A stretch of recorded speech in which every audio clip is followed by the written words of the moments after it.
जय गुरु माऊली Vidarbha special रेसिपीमध्ये आज नेहमीच्या पद्धतीपेक्षा थोड्या वेगळ्या पद्धतीने खमंग मसाला भेंडी करणार आहे।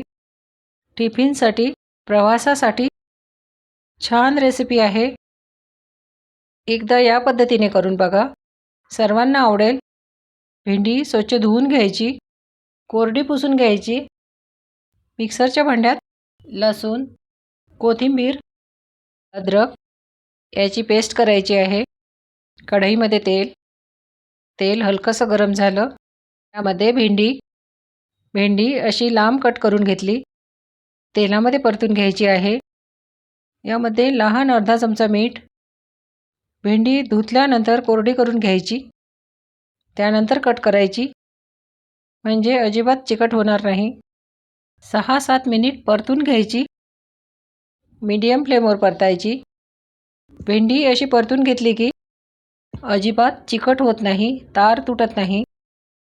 6 ते 7 मिनिट भेंडी छान परतून घेतली, हलकासा रंगही बदलला। काढून घेते।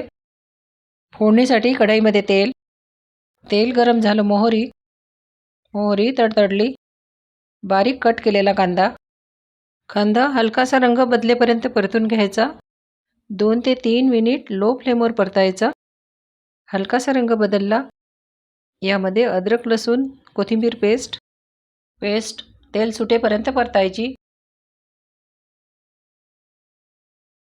यामध्ये धने पावडर, जिरे पावडर, हळद, आवडीप्रमाणे मिरची पावडर, घरी तयार केलेली मिरची पावडर आहे।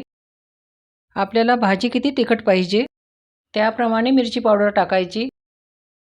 मिरची पावडरची रेसिपी अपलोड केलेली आहे। हे सर्व परतून घ्यायचं, असं तेल सुटेपर्यंत परतायचं।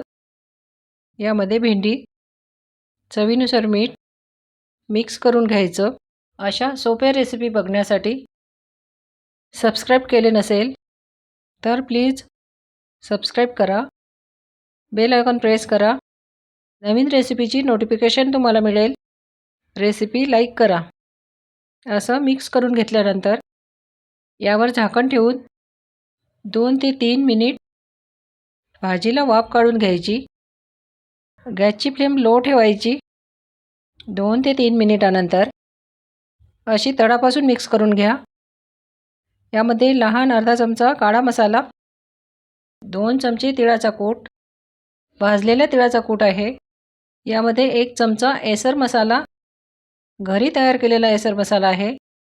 एसर मसाल्याची रेसिपी चॅनलवर अपलोड केलेली आहे। या मसाल्यामुळे भाजी चवीला खूपच चविष्ट होते। मिक्स करून घ्यायचं, असं तळापासून मिक्स करायचं। यामध्ये कोथिंबीर, मस्त मोकळी सुटसुटीत खमंग मसाला भेंडी तयार आहे।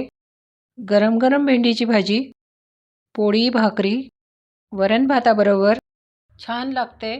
बघूनच लक्षात येत आहे, भाजी मस्त खमंग झालेली आहे। ही भाजी माझ्याकडे खूपच आवडली। या पद्धतीने करून बघा, सर्वांना आवडेल। पुन्हा भेटू अशीच छान रेसिपी घेऊन।